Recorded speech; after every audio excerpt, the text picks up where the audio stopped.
Ladies and gentlemen, dear comrades, my name is Fabiano Deco, your reality talk show host. We air all the time, every day on this platform. You can find us on Facebook, find us on Instagram, you find us on YouTube. To subscribe to our YouTube channel to watch more exclusive videos about Ambazonian liberation struggle. I've come today to tell you one of the reasons, or the main reason why civil war will never be in Nigeria as a result of the presidential elections. A lot of people, Ambazonians, everybody worldwide, they were discussing, talking, and people were asking themselves, or people were posing questions. People were already giving an outcome of an event, which, procrastination and you understand these things.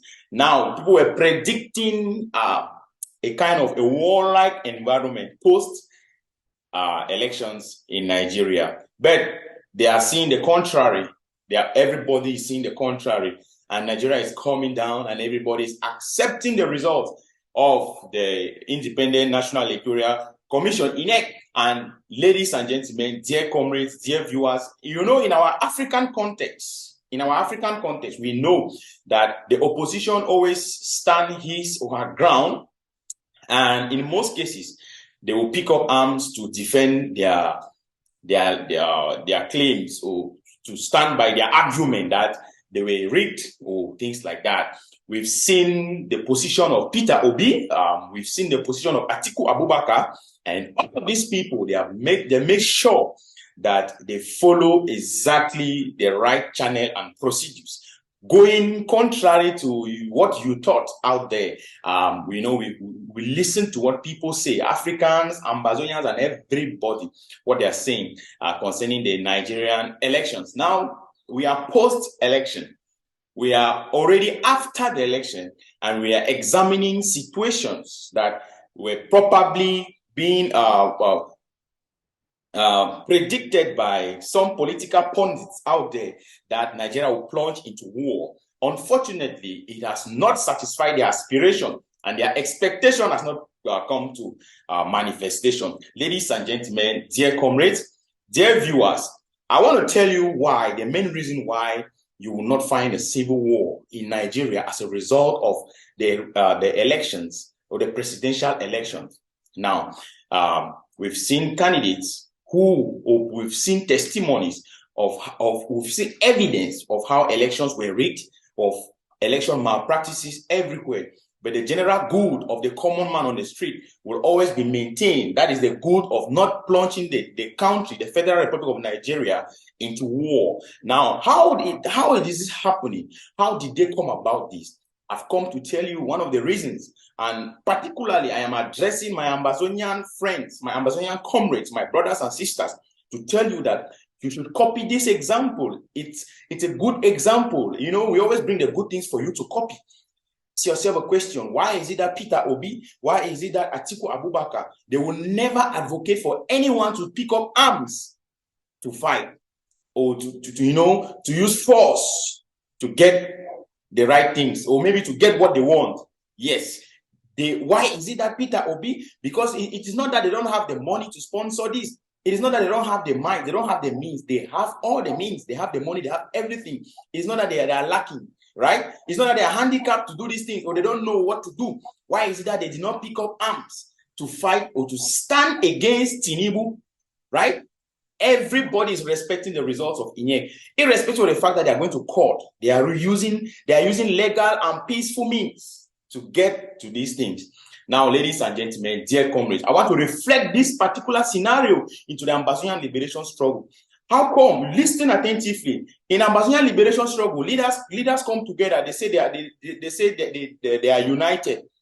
And all of a sudden, when they go out, they start speaking in different languages we don't understand. They start fighting each other. The same with activists. The same with everybody within the Ambazonian circles. Ask yourself a question: what is happening? Why is it that in Nigeria, all of a sudden, all those candidates, they respected the results of INEC?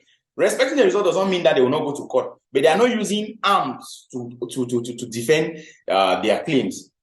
I want to tell you that these leaders, these presidential candidates, they went into a covenant before the election. It is a tradition in Nigeria. A tradition in Nigeria. Listen, the African man fears his tradition more than the Bible. Listen attentively. The African man fears his tradition more than the Bible. These leaders, all the presidential candidates, when you're running for presidential election in Nigeria, you must take an oath, you must swear an oath that you will respect the outcome. No matter how it is, you will use legal means. The courts are there. Use the courts, right? Use the court. What is happening in the Ambazonian liberation struggle? Anybody does what they like. They don't care, and nobody controls them.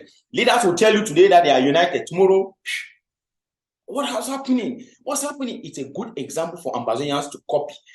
The tradition of taking an oath, the tradition of going into a covenant. You go into a covenant. The Nigerian presidential candidate Atiku Abubakar, Sowore, who's that again? Peter Obi.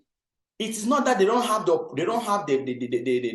opportunity, or they don't have the means to pick up arms. They have it, but they cannot, because of this covenant that is binding them. They have it of this covenant. The moment that they go against the covenant, they are finished. That is what I'm telling you. If Ambazonians copy this, Ambazonia will become the best people that is existing, and the liberation struggle that is happening in modern times. I tell you with all authority, only the tradition of taking an oath, if all Ambazonians, leaders, activists, everybody, you take an oath, fighters on ground zero, if you take an oath, swear an oath to respect the flag, not to betray the struggle, swear an oath that you will never betray the struggle, and you will never say any information to the Republic to Cameroon. If leaders, particularly, they take oath to respect the rules in which they are put together to work, we are going to have a better liberation struggle, and sanity will return to our struggle. I just told you, you see, there can never be any civil war in Nigeria. Nothing like that post-elections. Everything is okay, everything is going down. Peter Obi is going to court. Atiku Abubakar, they are going to court. They use the courts, the peaceful means to resolve anything. But if it comes to fighting and all the like, no.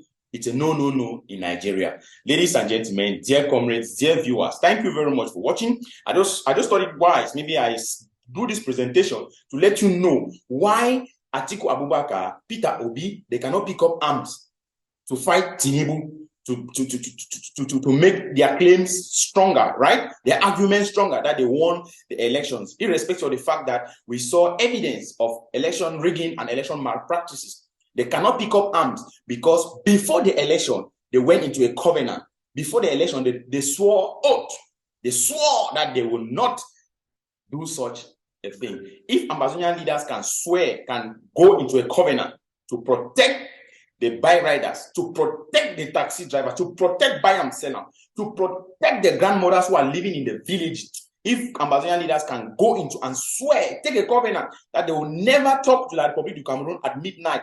We don't know those who are talking to the Republic of Cameroon at midnight. If Ambazonian leaders can do all these things, then we are on the right track, and we shall definitely arrive there as far as possible. And we'll never have things like traitors in our midst, because the African man fears his tradition more than the Bible.